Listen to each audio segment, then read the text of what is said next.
Most people think woodland photography is all about the big picture. Tall trees, misty light and dramatic compositions. But sometimes the most magical scenes are the ones we almost step over. Today I'm heading low, right down into the undergrowth to explore how photographing tiny woodland details like mushrooms can tell a much bigger story. I'm looking for interesting little subjects such as mushrooms, lichen, twisted twigs, or anything with texture or character. What I want is something that catches your eye and connects with the bigger picture behind it. So I found these awesome little cluster of sulphur tufts.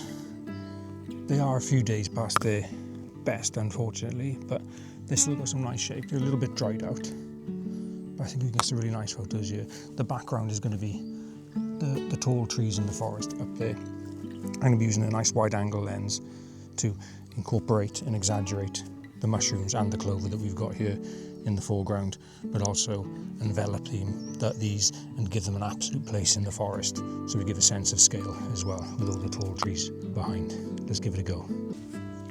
I'm using an ultra-wide lens. I'm using an ultra-wide lens to exaggerate this foreground and make the mushrooms and these bits of clover the main part of the photo, but it allows us at the same time to add an element of space by including the large forest out of focus in the background as well. Giving these mushrooms a sense of place within this woodland is absolutely key to the shot and making it a successful photo as well. So I'm going to be lowering the f number around f5.6, sorry. So I'm going to be shooting around f5.6, focusing on the mushrooms, blur the background up but keep the trees and part of that path that's leading up the background there as well. Once I've taken a couple of shots of these, even though they're past their best, I'm going to get the macro lens out as well and shoot a little bit of macro and see what we can get. There's lots of textures, and like I said, whilst they're past their best, that's all part of the nature. You know, they can't always look as beautiful as they can, so let's see what we can do.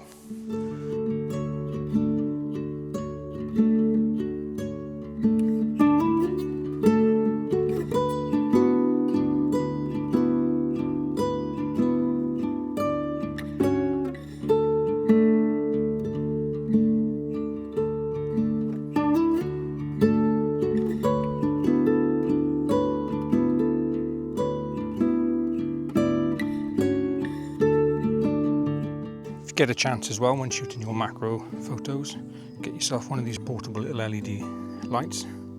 Absolutely great for lighting up the little subjects with minimising the shadows. You can do all different effects and you can change the colour of the light on it. You can make it from white all the way down to do police settings and everything like that, whatever you want to do, but it's great for adding a little bit of extra soft light and texture, particularly when it's such an overcast day here as well.